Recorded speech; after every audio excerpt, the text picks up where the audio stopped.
Akhirnya apa yang terjadi? Dia masuk, sudah dia datang ke tempat orang, dia bikin benteng di situ, dia ambil pasarnya, dia monopoli tempatnya, dia jauhkan orangnya, dia pecah belah kemudian masyarakat yang ada di situ. Itu bukan hanya terjadi sekarang, zaman Nabi sudah begitu, tempatnya di Yathrib. Makanya komen para sejarawan, pasar terburuk setelah Kufah itu Yathrib pada masa itu. Sebelum dibenahi oleh Nabi. Sebelum dibenahi oleh Nabi. Jadi datang ke situ, mengeksploitasi wilayahnya, ambil yang paling subur, kemudian tindas orang-orangnya, kuasai pasarnya, kemudian tindas orang-orang sekitarannya, ambil pasarnya, dan kuasai militernya. Itu mereka. Maka kemudian, nggak bisa lah, masa orang sehebat engkau mengambil istri kami, setampan engkau mengambil istri kami. Kalau begitu kata Ka'ab bin Ashraf, anak kamu saja. Nanti apa kata orang-orang Yahudi yang lain, kaum kamu itu, masa bangsawan Yahudi cuma ngambil anak orang? Kalau gitu bagaimana kalau senjata kalian saja? Maka 3 orang ini sepakat, baik, senjata kami akan kami kumpulkan sebagai jaminan pinjam modal darimu. Saat pinjam senjata itu, itulah strateginya bagaimana masuk ke benteng Yahudi tetap membawa senjata. Pada masa itulah masuk kemudian ke dalamnya, senjata masih dibawa. Lalu Ka'ab bin Ashraf ini, maaf teman-teman sekalian, itu orangnya modis, selalu pakai parfum dan selalu ganti-ganti perempuan. Malam itu baru nikah dengan istri yang baru.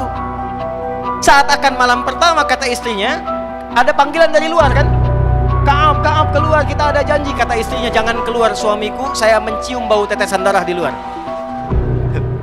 Kata suaminya, nggak mungkin, tenang aja, ini kan benteng yang kuat. Keluar dia. Begitu keluar, secara singkatnya dicium oleh sahabat tadi, engkau wangi sekali, ajak jalan-jalan. Karena luas sekali. Ajak jalan-jalan, begitu pengen nyium lagi, boleh nggak cium lagi, tundukkan kepalamu sedikit. Begitu ditundukkan, lantas kemudian dieksekusi, dibawa kemudian kepalanya diserahkan kepada Nabi SAW.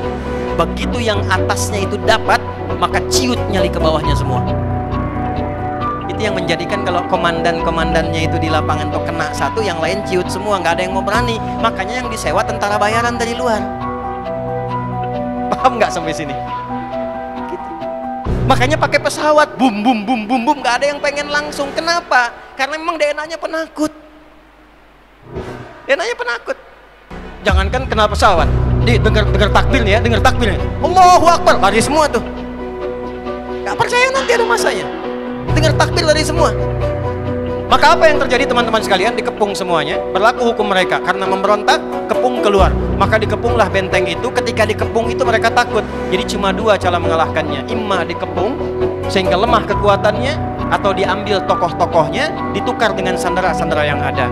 Jadi wajar kalau sekarang ngambil itu bukan untuk mengeksekusi pada dasarnya. Tapi memang fitrah mereka begitu. Kalau nggak begitu, nggak mau ditukar dengan ribuan tahanan yang sudah disiksa itu. Jelas sampai sini? Oke, selesai. Kalau sudah paham, bersih Madinah dari Yahudi. Dan itu karena perilaku mereka sendiri, bukan karena nabinya.